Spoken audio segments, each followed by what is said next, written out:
Hello beautiful people, welcome back to my channel Archana Muchchatlu. అందరూ ఎట్లా మంచిగా మేము కూడా మంచిగా ఉన్నాము. మనకు ఇంట్రెస్టింగ్ లాగుతున్నాయి. అయితే మళ్ళీ ముందుకు వచ్చేసిన వీడియోలోకి వెళ్ళే ముందు నేను ఎప్పుడు చెప్పేదే, మీరు కనుక మన ఛానల్ చూడడం ఫస్ట్ టైం అయితే ప్లీజ్ లైక్ చేయండి, షేర్ చేయండి, సబ్స్క్రైబ్ చేయడం మాత్రం అస్సలు మర్చిపోకుండా. నన్ను ఇన్స్టాగ్రామ్లో కూడా ఫాలో అవ్వండి. మీ సలహాలు సూచనలు ఏమైనా ఉంటే కామెంట్ సెక్షన్లో తప్పకుండా కామెంట్ చేయండి.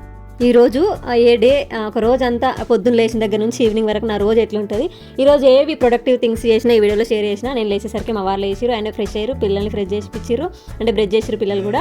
ఇంకా నాకు బ్రష్ అండ్ కోల్గేట్ కూడా నా దగ్గర తీసుకొచ్చి ఇచ్చిరు.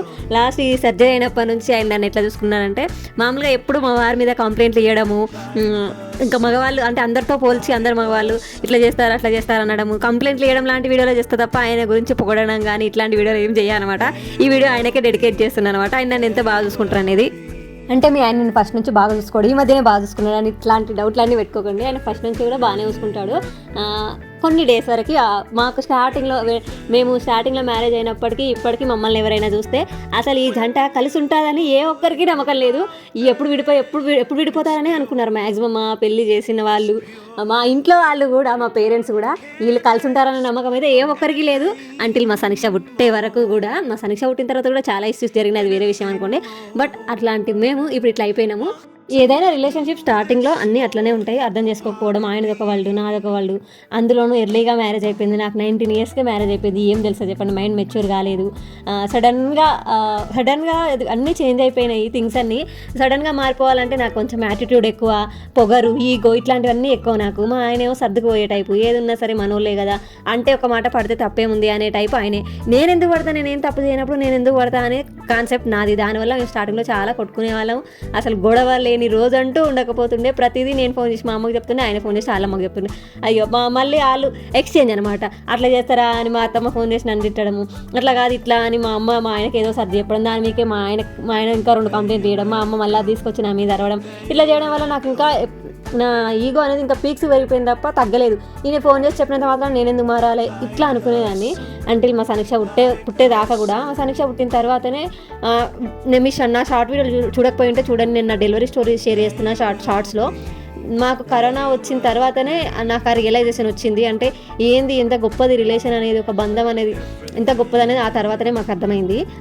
ఎస్పెషల్లీ నాకు మా వారు ముందు నుంచే రిలేషన్షిప్కి వాల్యూ ఇస్తాడనమాట. ఆయన ఫస్ట్ నుంచి అయినా ఎవరైనా మనోళ్ళు ఒక మాట అంటే ఆయన పడతాడనమాట, తుడుచుకొని పోతాడు. మనోళ్ళే కదా అన్నది, వేరే వాళ్ళు కదా. ఏమైతే ఒక మాట పడితే ఆ మాటను మర్చిపోతే బంధం మిగులుతుంది, మాటను అన్నదాన్నే పట్టుకొని వేలాడితే బంధం పోతుంది. సో నాకు బంధం ముఖ్యము, రిలేషన్షిప్ అనేది ముఖ్యము. సో నేను వాళ్ళ అన్న మాటను పట్టించుకోను అనుకుంటారు. ఆయన అట్లా ఉన్నారు కాబట్టి మా ఈ రిలేషన్షిప్ అనేది ఇక్కడ దాకా వచ్చింది. అండ్ లాస్ట్ నాకు ఈ సర్జరీ అయిన తర్వాత ఆయనకు ఎందుకో చాలా గిల్టీ ఫీలింగ్ ఉంది, ఎందుకని నాకు కూడా తెలియదు. దీంట్లో ఆయన చేసిన మిస్టేక్ కానీ తప్పు కానీ ఏదీ లేదు, అసలు మా ఫాల్టే లేకుండా ఇది జరిగిపోయింది. బట్ ఏంటంటే ముందే రియాక్ట్ అయ్యి ఎప్పుడైనా మధ్యలో వెళ్ళి అట్లా స్కాన్ అట్లా చేయించుకునేది ఉండే. అసలు ఏమీ చేయించుకోలేదు డెలివరీ తర్వాత. అది ఒక్కటి చేయించుకొని ఉంటే సర్జరీ దాకా వచ్చేది కావచ్చు. మేబీ మెడిసిన్ తోటి తగ్గిపోతుండే నీకు. నీ నెగ్లిజెన్సీ ఎంత ఉందో నీ నెగ్లిజెన్సీకి నా సపోర్ట్ కూడా అంత తోడైంది అని బాగా గిల్టీగా ఫీల్ అవుతున్నాయండి. అసలు నన్నైతే ఏ పని చేయనిస్తలేరు. ఒక వంట కూడా మినిమం థింగ్స్ మాత్రమే నేను చేస్తున్నా. కట్టింగ్ అంతా ఆయననే చేసిస్తారు. చపాతీ పిండి కలపాలన్నా కూడా నేను కలిపితే నాకు కలిపొచ్చినట్టు నేను కలుపుతాను చెప్తా ఉన్నాను, కల్పిస్తారు. అండ్ బోల్ అయితే పొద్దుగాల ఆయన ఉన్నప్పుడు ఒక పూట ఆయన ఉంటాడు, ఆయన ఉన్నప్పుడు ఆయనే కడిగేస్తుండు. ఇంకా చెప్తుండు కూడా నాకు. నేను రాత్రి వచ్చే వరకు కూడా అట్లనే పెట్టేసి నేను వచ్చిన తర్వాత కడుగుతాను. నువ్వు ఎక్కువసేపు నిలబడకు, ఎక్కువసేపు కూర్చోకు, ఎక్కువసేపు పడుకోకు, ఎక్కువసేపు ఏది చేయకు, పిల్లల్ని ఎత్తుకోకు, స్ట్రెస్ వచ్చే పనులు, బాగా కుట్ల మీద ఒత్తిడి పడే అట్లాంటి పనులు ఏమీ చేయకు, అటు ఇటు ఉరుకులాడకు, అందరి ముందట టకటక నడవకు, అది ఇది అని చెప్తా ఉంటాను అనమాట. ఎందుకు అట్లా చెప్తానంటే, మళ్ళీ నాకు ఏదైనా అయితే ఆయననే కదా ఇబ్బంది పడాల్సింది. అదే సినిమాలో డైలాగ్ ఉంటుంది కదా, ఆ పిల్లకి ఏమన్నా అయితే నేనే మోస్ట్ ఎఫెక్టెడ్ పర్సన్ అన్నట్టుగా. ఇప్పుడు ఫ్యామిలీలో మెయిన్ పిల్లర్ అయిన ఒక ఆడపిల్లకి, భార్యకి, గృహిణికి, ఇల్లు చూసుకునే ఆమెకి ఏమైనా అయితే అప్పుడు ఆ ఫ్యామిలీ అంతా సఫర్ అవ్వాలి నా ఒక్కదాని వల్ల. సో అందుకే నేను కూడా జాగ్రత్తగానే ఉంటూనే మినిమం థింగ్స్ అన్నీ చేసుకున్నా.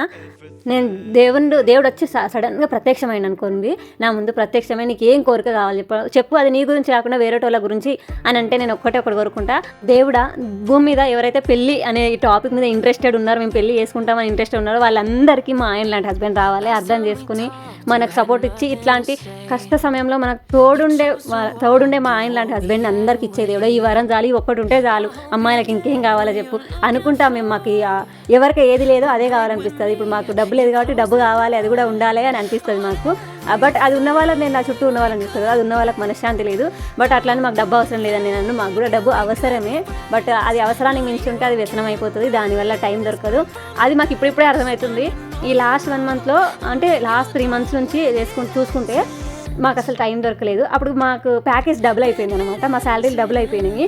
అంటే ఒక్కడి శాలరీ మీద డిపెండ్ అయిన హౌస్ డబుల్ శాలరీలు అయిపోయినాయి. అసలు టైమే దొరకలేదు మాకు. అసలు ఒక 1 hour కూడా మేము ఇట్లా కూర్చొని మాట్లాడుకోవడం కానీ, నాకు వీడియో చేసుకోవడానికి కానీ, ఇంకా దేనికి ఏదైనా నచ్చింది వండుకొని తినడానికి కానీ, అట్లీస్ట్ పానీపూరి తినడానికి బయటకు వెళ్ళడానికి కూడా మాకు టైం దొరకలేదు. అప్పుడు మనీ వచ్చింది కానీ టైం దొరకలేదు మాకు అప్పుడే అర్థమైంది రియలైజేషన్, అసలు మనకు టైమే ఉండట్లేదు అసలు.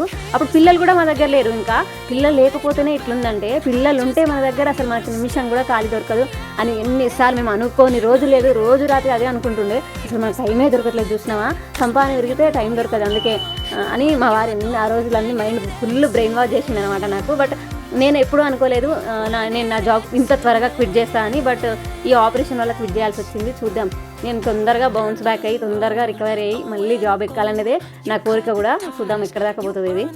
మీరందరూ దయదలిస్తే నేను బయట పోయి జాబ్ చేయాల్సిన అవసరం కూడా ఉండదు. నా యూట్యూబ్ ఛానలే మానిటైజేషన్ అయిపోతుంది. మీరందరూ ఒక్కసారి మీ దృష్టి అంతా నా మీద పెడితే చాలు.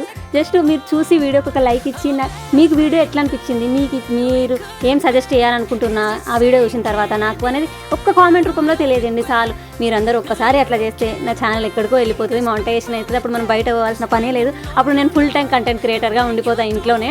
దానికి అసలు నా మెయిన్ గోలే అది, నాకు ఫుల్ టైం కంటెంట్ క్రియేటర్గా ఉండిపోవాలనేదే నా గోల్. బట్ దీని నుంచి ఇన్కమ్ రావట్లేదు కాబట్టి ఇంకొక స్టెప్ అంటే మాకు ఇన్కమ్ సోర్స్ ఖచ్చితంగా ఇప్పుడు అవసరం కాబట్టి సో బయటకు వెళ్ళాలి. దానికి కొంచెం టైం పడుతుండొచ్చు, బట్ టైం పట్టినా కూడా అదైతే తప్పదు. లాస్ట్ 3 months బ్యాక్కి వెళ్తే మాకు అనిపించింది ఏంటంటే, అంటే ఆ 2 months ఆ 1 month ఏదైతే నేను ఎర్న్ చేసినానో ఆ ఎర్న్ చేసిన తర్వాత మా కాన్ఫిడెన్స్ లెవెల్స్ ఎట్లా పెరిగిపోయినాయి అని నేను చెప్తా. ఫైనాన్షియల్గా ముందు చెప్తా. ఫస్ట్ నేను చేసింది ఏంటంటే, సో బయటకు వెళ్తున్నాం కాబట్టి మంచి అవుట్ఫిట్ వేసుకోవాలి. మంచిది అంటే మరీ కాస్ట్ ఇది బ్రాండెడ్ అని కాదు, అట్లీస్ట్ ఇంట్లో రెగ్యులర్గా వేసుకునేవి ఆఫీస్కి వేసుకెళ్ళొద్దు కదా. చూసేటోళ్ళు మరీ చీప్గా చూస్తారు, ఊరదానిలాగా ఉంది ఏంటి అని చూస్తారు. అఫ్కోర్స్ మనం ఊరోళ్ళమే అనుకోండి, బట్ స్టిల్ అట్లా చూస్తారు అందరు మనల్ని. అండ్ ఇంకొక థింగ్, అది నాకు ఎప్పుడు అనిపించింది అంటే, నేను ఒక డ్రెస్ ఆఫీస్కి వేసుకెళ్ళిన డ్రెస్ అది చూసి వాళ్ళందరూ కూర్చున్నాము, మాకు ఆఫీస్లోనే లంచ్ ఉంటుంది అనమాట, అక్కడనే వాళ్ళు లంచ్ ప్రొవైడ్ చేస్తారు. కూర్చొని అందరం తింటుంటే సడన్గా ఒక అమ్మాయి నేను వేసుకెళ్ళిన డ్రెస్ మీద కామెంట్ చేసింది. ఇట్లాంటిది మేము చిన్నప్పుడు స్కూల్లో ఉన్నప్పుడు వేసుకుంటుండే, ఇప్పుడు ఇట్లాంటివి ఎవరు వేసుకుంటారు అని కామెంట్ చేసింది. అసలు ఆ రోజు నాకు ఎంత కోపం వచ్చిందంటే, ఫ్రస్ట్రేషన్గా అనిపించింది. ఇచ్చి అమ్మ బతుకు ఎందుకురా ఈ జీవితం అనిపించింది నాకు.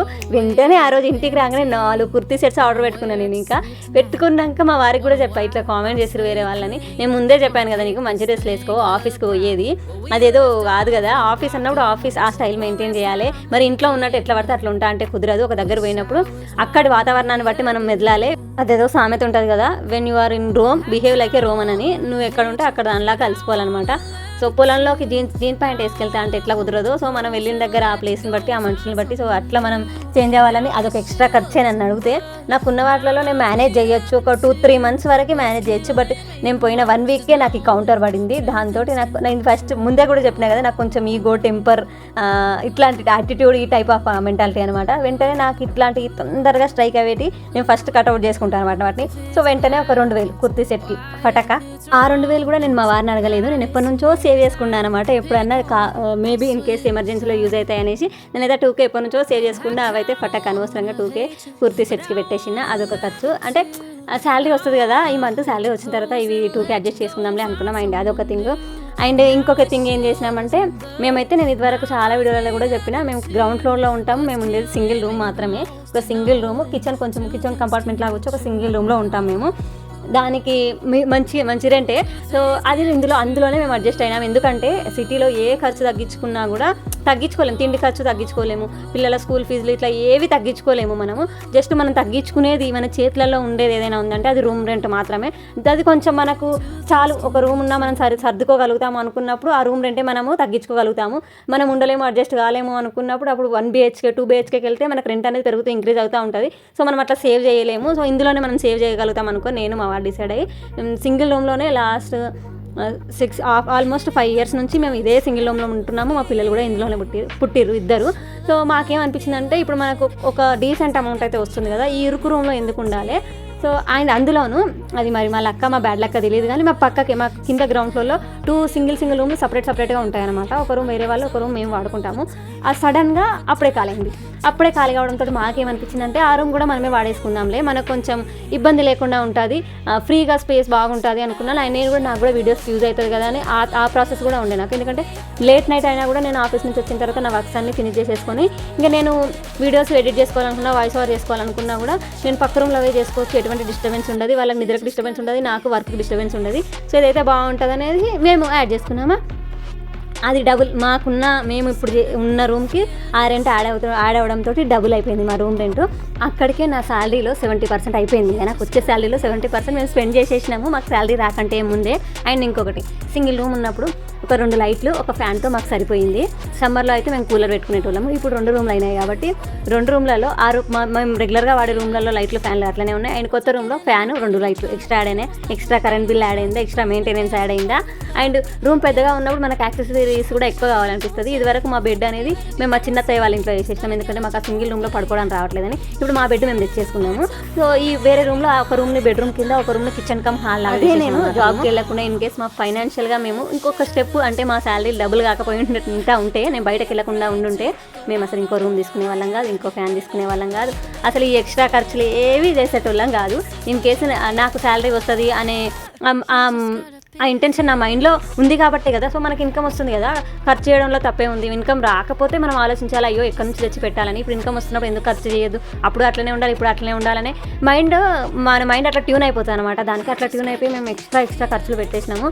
సో నా ఉద్దేశంలో మేము రియలైజ్ అయింది ఏంటంటే, యాజ్ ఎ కపుల్గా మేము రియలైజ్ అయింది ఏంటంటే, ఇంత చెట్టుకు అంత గాలని, మనకి ఎంత శాలరీ వస్తే మనం అంతలా సర్దుకుంటాము.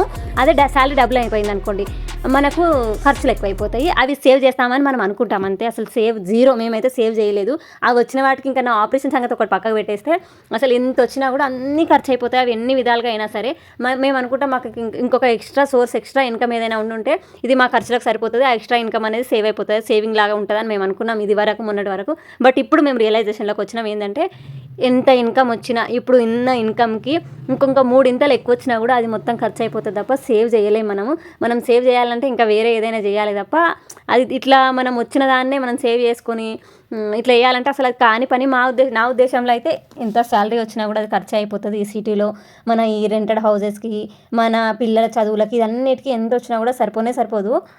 అప్పుడు మనం ఏం చేస్తామంటే వచ్చిన దాన్ని మనకు మన అవసరాలు ఏంటి, మన మినిమం నీడ్స్ ఏంటి, అవన్నింటిని తీర్చుకుంటాము. అందులో ఒక 1K మిగిలినా కూడా దాన్ని మనం దాయము. కొన్ని ఉంటాయి కదా, కొన్ని థింగ్స్, ఈ డ్రెస్ మనం విష్ లిస్ట్లో యాడ్ చేసుకుంటాం. మన దగ్గర డబ్బులు ఉన్నప్పుడు ఇది కొనుక్కుంటామని, ఒక నెక్లెస్, లేకపోతే ఇంట్లోకి ఒకటి కావాలి. ఇప్పుడు ఎగ్జాంపుల్ షూ ర్యాకే ఉందనుకోండి, మాకు అసలు అది నీడే లేదు, మాకు అవసరమే లేదు. బట్ స్టిల్ ఇప్పుడు రూమ్ పెద్దగా అయింది కదా, కావాలి, ఖచ్చితంగా ఉండాలి. షూ ర్యాక్ లేకపోతే ఎట్లా, చెప్పులన్నీ ఎడబెట్టుకుంటారు పిల్లలు, చిందరవందరగా చేసి పెడతారని షూ ర్యాక్ అనుకున్నాం. అట్లా ఎక్స్ట్రాగా మనం మిగిలితే సేవ్ చేస్తామనేది అది నథింగ్. మిగిలక ముందే సేవ్ చేయాలి. మనకు ఒకవేళ సేవ్ చేయాలి, మేము ఈ మంత్ ఒక 10K 5K అట్లా సేవ్ చేయాలనుకున్నప్పుడు అది ఒక చిన్న టిప్ అంతే. మీకు యూజ్ అవుతుంది అని నేను అనుకుంటున్నా, ఖచ్చితంగా యూజ్ అవుతుందని. మీకు శాలరీ రాగానే ఒక జాయింట్ అకౌంట్ తీసుకోండి. మీరు మీ పార్ట్నర్ ఎవరైతే ఉన్నారో మీరు ఈ మంత్ ఎంత సేవ్ చేయాలనుకున్నారో ఫస్ట్ ఆ అకౌంట్లో వేసేసేయండి. ఇంకా దాన్ని మర్చిపోండి, అది ఉందనే సంగతే మర్చిపోండి. అట్లయితేనే మీరు సేవ్ చేయగలుగుతారు తప్ప లేకపోతే అస్సలు సేవ్ చేయరు. నేను ఇది ఎక్స్పీరియన్స్ చేసి మరీ చెప్తున్నా. ఈ వీడియో మొత్తం మోటివేషన్ లాగా అనిపిస్తుందా? నేను లాస్ట్ వీడియోలోనే చెప్పిన కదా, మీరు కామెంట్ చేయకపోతే అన్ని మోటివేషన్ వీడియోలో చేస్తా అని. స్టార్టింగ్లో మా ఆయన పొగుడుతా అని చెప్పిన ఈ వీడియోలో. అది ఎటెటో దారులు తప్పి హైవే ఎక్కి ఎటో పోయింది. అది ఈ వీడియో ముచ్చట. ఉంటాం మళ్ళీ బై అన్నట్టు చెప్పుడు మర్చిపోయినా. ఈ వీడియో ఎట్లా అనిపించిందో కామెంట్ చేయండి. అండ్ మన ఛానల్ని సబ్స్క్రైబ్ చేసుకోండి.